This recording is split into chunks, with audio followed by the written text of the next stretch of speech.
November 22nd, 1987. Chicago, Illinois. Television is something we all know and use on a regular basis, whether that be for watching the news, playing video games, or even browsing the internet in some cases nowadays. But can you imagine yourself in the late 1980s, gathered on the couch to watch the latest recap of the local football game, when your normal nightly routine is interrupted, not once, but twice, by an unknown man? Clad in a mysterious disguise, he takes control of the TV station and preaches a variety of inappropriate topics and leaves the audience wondering what just happened. This incident has seemingly cemented itself in TV history, but for all the wrong reasons. This would quite possibly become the most serious TV signal hijacking in history, and the mastermind would never be identified or caught. Who was responsible for this disturbing and downright creepy and scary hijacking of American television? Today on Unblurring the Unknown, the Max Headroom Incident.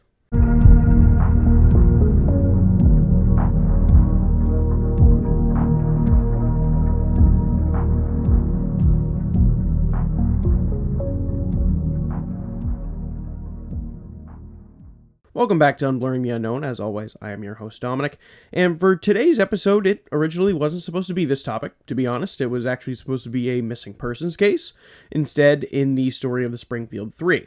However, when I started doing my digging into the Springfield 3, I realized that there is a lot of moving pieces in that case, and a lot of information that I wanted to sift through and make sure that I gave it all to you in the most in-depth story as I could.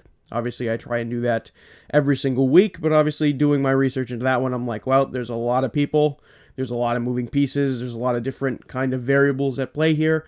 I'm going to delay that episode by a week and give you a different episode this week. And this one's just equally as good. And it is one that I've heard of before and done a little bit of previous research in, and that being the Max Headroom Incident. Now, this topic is both fascinating and equally perplexing. Even to this day, we have not seen a signal hijacking as elaborate as this one, or disturbing as this one, or at least I definitely don't think so, and I think that it is an event that everyone should have at least heard about and should be aware of. It casts a light on a very weird corner of the population who gets humor out of this sort of thing, and the whole incident from start to finish is very weird, and the fact that it has never been solved adds, of course, an extra layer of mystery to the entire thing. Now, to understand kind of the root of this topic, we first need to understand who Max Headroom was. Because unlike the title of this episode, Max Headroom was an actual TV character during the 1980s and not the name of the hijacker who took over the TV station. Now, Max Headroom was a character created in the early 1980s by a British man named Peter Wagg, who worked for Channel 4 for Chrysalis Records. Peter's vision of designing a TV show eventually led him down this path of creating a character that was at an intersection of both human and near-future reality, but was also a TV host. Now, of course, MTV was extremely popular during this time, so obviously Britain wanted to try and recreate what America did with MTV, just in kind of a little bit of a different format, so Peter came up with this idea that they could have a kind of break in between the music videos and have kind of like this AI DJ, Max Headroom, basically guide people throughout the show. Now, the idea started that this character would be very much like a cyberpunk-esque host of a music video show, and for some reason people seemed to like the idea of this character, and the name Max Headroom came about, and crazy enough, this whole idea worked, and people within the studio rolled with it, and they liked it. Shortly after the creation of Max Headroom, Channel 4 would develop his backstory project about him, titled Max Headroom, 20 Minutes into the Future, that would tell the origin of this TV reporter that discovers a nefarious plot by his boss, and a quote-unquote accident would take place, leading to his boss replacing him with a CGI version of himself named Max Headroom. Now, that's of course his origin story and has nothing to do with the TV series, but that TV series would be started just a mere few days after his debut story, and of course this show where he was this AI DJ guiding people through music videos was extremely popular, and it was a hit. Now, eventually Max Headroom would make the jump into American televisions, as he started getting commercial deals with Coca-Cola and other brands, and even his own US-based show being done by HBO. Now, after the 80s came and went, he kind of fell into obscurity, but that did not stop him from being a huge cult icon and landing on the cover of numerous popular magazines all over the US. Now, it is safe to say that Max Headroom was extremely popular, and during this time period, it would be safe to say that everyone at least had known of this kind of CGI video TV DJ with a wisecracking demeanor and kind of funky personality. Everybody kind of knew of him during this time, so he was a very recognizable figure. However, now that I've given you a little background on who Max Headroom was, the person, the character, let's get into the hijacking itself. And the story of the hijacking begins on November 22nd, 1987. Now, Chicago-based TV station WGN TV was going through its nightly recap, where sportscaster Dan Roan was giving a recap of the Chicago Bears' recent win over the Detroit Lions. The broadcast was going as it normally would, with no interruptions. That was until 9:14 p.m., when the broadcast of Dan Roan would suddenly cut out and he would disappear from the screen. The screen would sit ominously black for around 15 seconds, until a new figure would appear on the TV screens, observed by the people in the Chicago area. When the screen flashed back on from being black, a new figure was on the screen, and that being a man, or what we assumed to be a man, dressed in a rubber Max Headroom mask and wearing a tan sport coat with tie. He is clearly trying to resemble the character of Max Headroom the best he can. Now, in the background, it almost looks like there is a piece of corrugated metal that is being used as a background because it has that line texture in it, if you kind of understand what I'm talking about. Although it could be a different type of metal. However, that's just kind of what it looks like. It kind of resembles either maybe a metal warehouse door or metal roofing. So that's kind of what it looks like. I don't know if that's what they use for the background, but that's very much what it looks like. Now, this initial appearance of the signal hijacker would last approximately 15 to 20 seconds, and while that was happening, the hijacker made no sound. There seemed, however, to be a faint buzzing noise in the background of wherever he was filming from, and he just seemed to bob his head around the screen and frame of view. After this 15 to 20 seconds, the feed would cut back out as WGN engineers were able to regain control of their broadcast, and we jump back into the studio with Dan Roan, the sportscaster. Now, Dan said in response to the situation that just unfolded, and I quote, "Well, if you're wondering what's happened, haha, so am I." Now, after this, Roan would continue his normally scheduled programming, and the hijacker would not make another appearance on WGN that night.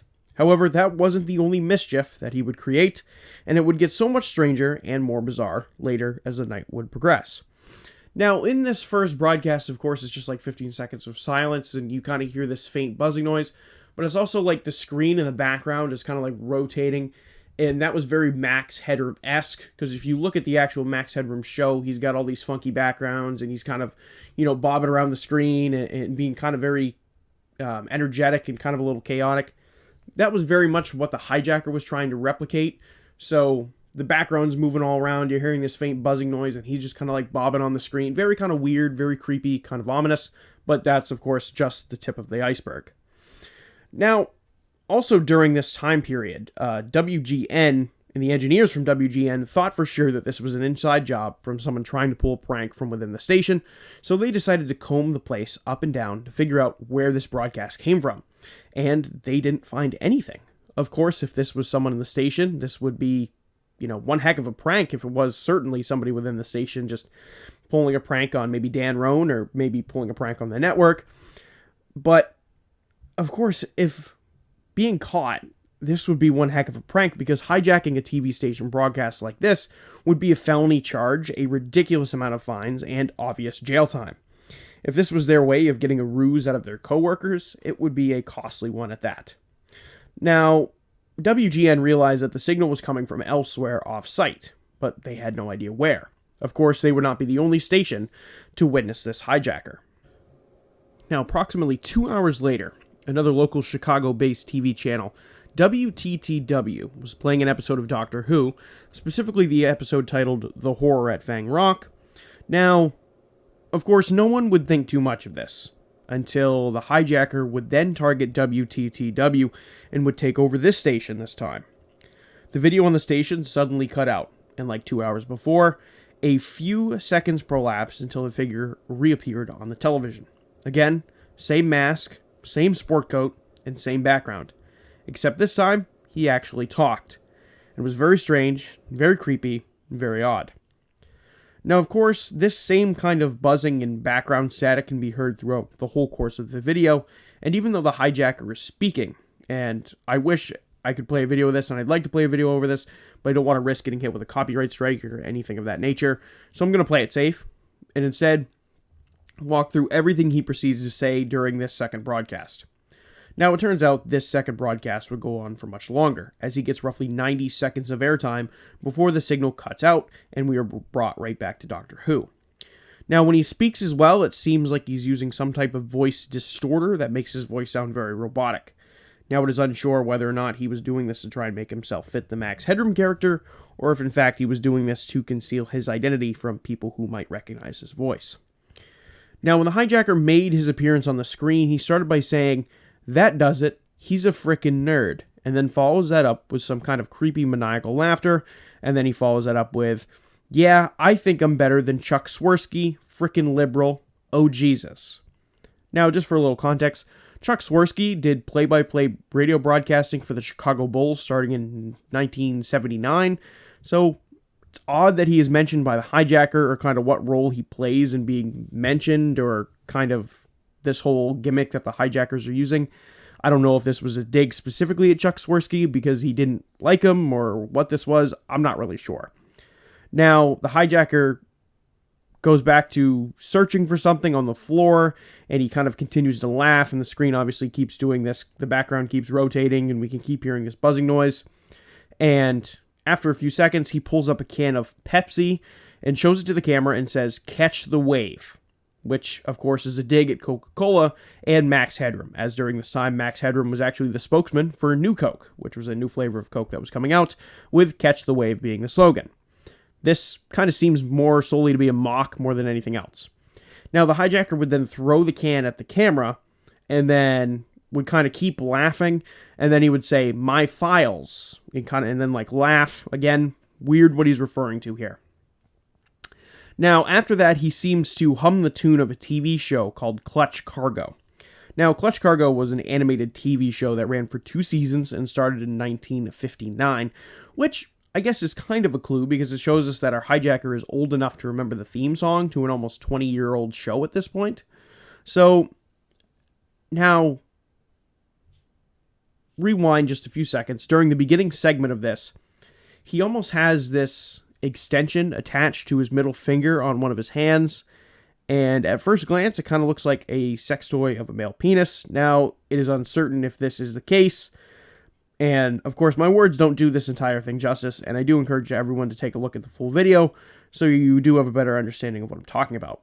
But up to this point, we've seen him say a variety of very random things, obviously have what looks to be a male appendage attached to his finger. Again, very weird, very bizarre, and of course, during this entire thing, he keeps laughing, the screen keeps rotating, and it's very hard to kind of understand what he's saying. Now, after this, and another point in his kind of incoherent rambling, he exclaims, "I can still see the X." Now, it is uncertain if the hijacker is referring to his broadcast connection or something else, but the census I have seemed to find online of what the X is that possibly it is being shown on a video camera to tell whether or not he has connection to the broadcast, and maybe him saying he could still see it meant that he had more time to fit in more of this weird message in. Then the hijacker says, "Oh, I just made a giant masterpiece for the world's greatest newspaper nerds." He then bends down and grabs what looks to be a gardening glove and brings it into frame and puts it on his left hand and says, "My brother has the other one. It's dirty." Now, shortly after this, there is a jump cut from this initial angle of the hijacker sitting down in front of the camera, and then the hijacker is then seen off screen, and all we see is the rubber Max Headroom mask, and he is holding it up on one side of the screen and exclaims, "They're coming to get me," and shakes it before it exits the frame, and his bare ass is showing. Yes, I'm not making this up. Now, it looks like a female figure is on the other side of the screen, but we only see kind of parts of her body showing, and she is holding a fly swatter in her hands, and she proceeds to slap the ass of the hijacker with the fly swatter. Now, before doing so, she says, "Bend over, bitch." And again, if you didn't think it was going to get any weirder, That's the icing on the cake, and I wish I didn't see that whole thing. But that's just a little disclaimer, just in case if you do want to watch the actual video yourself. Of course, I'll encourage you to do so because, again, my words don't do it justice. Definitely check out the video. There's probably numerous copies floating around on YouTube for you to check out if you want to watch the entire thing. Again, my words don't do it any justice. Now, shortly after this, the signal would cut out, and we would be returned to the episode of Doctor Who that we were just watching. Almost kind of like it continued without anything ever happening. This second broadcast in total lasted almost 90 seconds, and it turns out that during this time period, since it was late, being with it around 11:15 p.m. or so, no engineer was actually on duty at WTTW to have stopped the broadcast sooner, and that's why it lasted so long that it did. Now, of course, once the transmission stopped and the word got around about the second hijacking, needless to say, some people thought of it as a harmless prank and actually found it funny. Someone who didn't find it funny, though, was the government.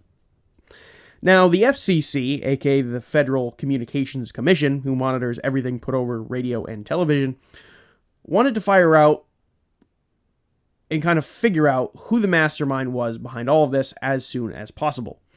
Even though the broadcast was creepy and very, very weird with its cryptic messaging, and they kind of go back to the idea, and I go back to that idea as well, that this hijacker could have broadcasted something much, much worse, and they probably would have gotten away with it, and that is why the FCC kind of cracked down the way that they did. And the following day after the hijacking, the FCC came forward, and spokesman Phil Bradford said to reporters, and I quote, "I would like to inform anybody involved with this kind of thing that there's a maximum penalty of $100,000, 1 year in jail, or both." So that is a pretty significant fine and jail time, and all things considered, a pretty significant punishment for doing something like this, which makes me believe that this was not a prank because, again, I mentioned it a little bit earlier, that if in fact this was a prank, it's a pretty serious penalty for doing what seems for the most part to be a harmless prank. I mean, they could have done a lot worse things over the TV broadcast, and they didn't. But yeah, this could have been so much worse. So it's kind of good that it was just creepy and ominous and not really, really bad. Now, when it came to trying to figure out who was behind the Max Headroom incident, investigators didn't have much to go on. When searches of WGN and WTTW were conducted, nothing internally showed that it was someone within either of those stations. The FCC tried tracking the signal from the broadcasts and had mixed luck in doing so. Originally, they thought the background, that looks like kind of the metal roofing or metal door that I just mentioned of some sort, looked very similar to that of a series of warehouses within the city, but again, it didn't give them any definitive leads on who could have been behind this. Now, it turns out also during the FCC's investigations that it really isn't that hard to hijack TV broadcasts whatsoever, and whoever had done this had done it quite simply. All it would have taken would have been the hacker placing their antenna between the transmitter tower, and it could just take over that original signal, and as it turns out, as long as your broadcast is coming out as a higher strength than the other broadcast, you can effectively take it over with not a lot of equipment or money invested. However, that doesn't negate the fact that the hackers, or TV pirates, or whatever you want to call them, still must have had some know-how on how TV frequencies worked to pull this whole thing off. Now, where does that leave us? Now, in doing my research, I heard and found conflicting reports about where these towers were located for WGN and WTTW, and it turns out when looking into that, and on a website called Channel Master that shows me antenna locations, the WGN and WTTW towers both reside at the top of the Willis Tower, formerly known as the Sears Tower in Chicago. Now, I don't know anything about hacking TV towers, but that would make sense that both towers were on the same building. That way it took less effort to maybe move your transmitter frequency. Now, if what the FCC thought was the case, as in all they needed was a dish placed between the antennas on the tower to override it, that means that someone working inside the Sears Tower who had access to the roof could head up there, switch the dish position from WGN's antenna to WTTW's antenna with relative ease once the first signal was shut down around 9 p.m. Of course, they waited a couple hours, switched the dish location, and had a prime spot to receive the signal and broadcast.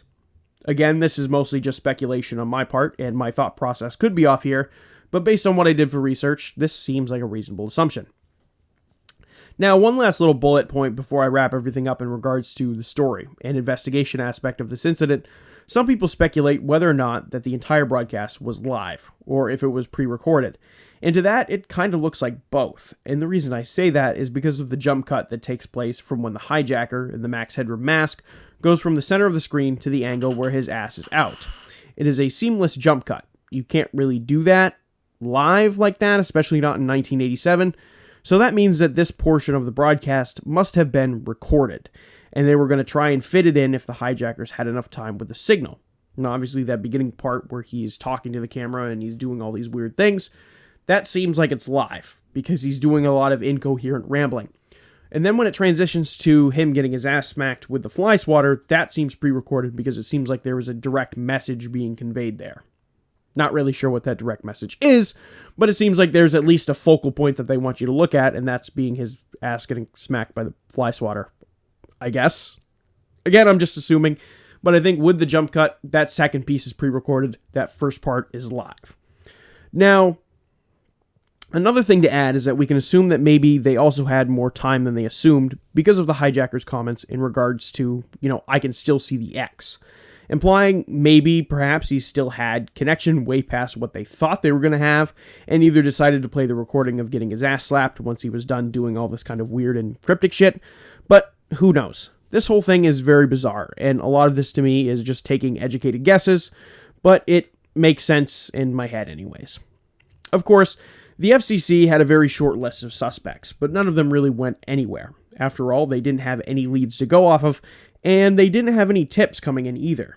But with that being said, one potential candidate did get investigated for it, and let's get into that theory, and let's wrap everything up in regards to this whole case. Now let's jump into theories here. Now there's only a few theories I want to go over, and then I'll kind of give my own personal opinion on this. Obviously, I've given it a little bit throughout this episode, but of course I'll wrap it all up as well. Now our first theory is in regards to someone named Eric Fournier. Fournier was a movie director, and most notably known for his work with a character he created named Shay St. John. Now, why investigators thought that he could be the culprit was the style of film that was his content with Shay St. John, and it was this kind of weird, campy horror figure Shay St. John was, that appeared in a series of short films he created. Now, St. John, according to the stories, was formerly a supermodel who got into a terrible train accident and rebuilt portions of her body using mannequin parts. Now, the style of these films and kind of the mask that St. John wears in the films kind of led investigators to think that maybe this could be Fournier. Maybe this was his idea of, a realm into acting, or maybe trying to develop a name for himself. That's kind of what they thought. And all in all, it was kind of a monumental stretch. Friends of Fournier didn't think that he could be responsible, with some even claiming that they didn't think he could have even been in Chicago during the time the broadcast hijackings even took place. And it didn't really lead anywhere. And Fournier didn't have much experience with broadcasting equipment. He was, of course, a director, and I think his experience as a director, although he would have been very young when this incident took place, his experience as a director would have helped him out with the planning aspect, I think. But these are good points made by his friends. If he didn't have any experience with broadcasting equipment, and there's no evidence to show that he was even in Chicago during the times of hijacking, it's kind of a dead end. Although I can see the similarities where the investigators are saying that the kind of the campy horror style from his Shay St. John films would relate to the hijacking. I can see why they made that assumption, although there's not much evidence to support that. Now, our second theory is Captain Midnight, and albeit Captain Midnight isn't a theory or a person, but rather another separate TV hijacking that took place a year prior in 1986 that was targeted towards HBO. John McDougal was upset with HBO's subscription prices at the time and hacked a local HBO broadcast signal and demanded that they lower the subscription cost, and labeled himself as Captain Midnight.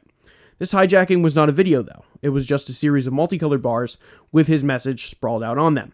He was eventually caught and punished for hacking the channel. However, with the close proximity and time, it makes me think that maybe Captain Midnight inspired our hacker in the Max Headroom Incident to do a similar thing, just a couple steps farther. I think it is also funny that both hackers decided to pick popular TV characters as their disguises. Captain Midnight was a TV series that played in the 1940s and 1950s, and I find it funny, again, that they both picked popular TV characters for this. I find that kind of coincidental, obviously, from two different eras, really, but I find that kind of curious. But I do think that maybe Captain Midnight was the inspiration for the Max Headroom hijacker, albeit he saw this and was like, hey, somebody did this. They did it relatively easy. They got caught, but obviously we need to go a step further and make sure that we don't get caught. And obviously they took it multiple steps further, and of course they have never been caught. Now, our last theory, of course, is that this is just random and unknown. We have no leads, we have no evidence, and this is exactly what it sounds like. Maybe this could be that the hijacker had some sort of mental thing and he was getting some type of ruse out of it. Who knows? And if this was a prank, again, I doubt that it was a prank just because of the severity of it, but there was no targeted message, I felt like. And even with the statute of limitations expired by now, no one has ever come forward, making this entire situation that much more of a mystery. Now, I think that this hijacker could have been inspired to commit these acts and maybe worked at either one of these TV stations to become familiar with the towers and then planned everything out to get back at maybe the channels or even the Chicago Tribune that was associated with both of these networks. Now, maybe he had some sort of grievance with upper management, so he decided he was going to do this, although the broadcast was very random and not fully targeted, which makes me even more skeptical. However, I think, in my opinion, this most likely seems like somebody who worked for one of these TV stations, or maybe even both, maybe a broadcast engineer of some sort who had some grievance in upper management, or somebody within the Chicago Tribune, because obviously he mentions world's greatest newspaper, which was a tagline used by the Chicago Tribune, and he kind of makes little subtle digs. He makes a dig at Chuck Swirsky, of course. He makes a dig at the Chicago Tribune, like I just mentioned, although the rest of it doesn't seem targeted. So either he thought that he'd do these little digs towards the Chicago Tribune or the TV networks or Chuck Swirsky. The rest of it was random, so he mixed it all together. If he did have a message, he mixed it all together to try and seem like a lot of it was random. And that is where we kind of always bring ourselves back to and say, there wasn't any real clear message. I think there was. I think he had some type of grievance with WGN or WTTW or some higher-ups within maybe one of these networks or the Chicago Tribune, like I mentioned, and he needed to find some way to get back at them while, making it so you kind of send a lot of people watching television into a panic. Obviously, he did this at nighttime, so it would reduce his risk of getting caught. And you have to assume that he worked in a team with this, so maybe it was also a team of people who was mad at upper management. Who knows? Of course, that's my personal thought, but I think that the fact that kind of the statute of limitations has expired, like I mentioned, and nobody still has come forward, I think to this day, they still get a ruse out of the fact that this has not been solved. And I think it's going to remain unsolved, especially with, the law is expiring. If they came forward, they wouldn't be punished by the law, and they still haven't come forward. I think it's one of those things that we might never know who did this until that person eventually, of course, maybe passes away, or we get a deathbed confession that so-and-so did this, and I need to get this off my chest as I'm dying. Of course, that's what I personally think. I think we're not going to get any clues unless it's one of those deathbed confession type things. But of course, the Max Headroom incident remains as this very mysterious and very perplexing incident in American history and in American broadcast history that I think a lot of people should know of, and that it's really easy for somebody to do something like this in terms of TV broadcast and signal hijacking stuff, and the penalties are steep.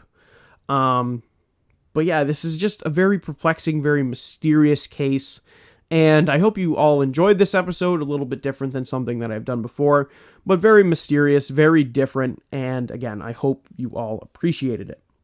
But with that being said, that is going to conclude today's episode on the Max Headroom incident.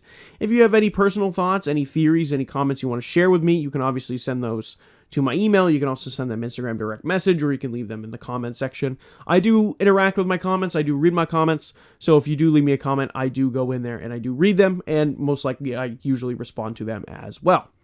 Now, if you're listening to this on YouTube, please like, comment, subscribe. It helps me out with the algorithm gods, and I greatly appreciate it.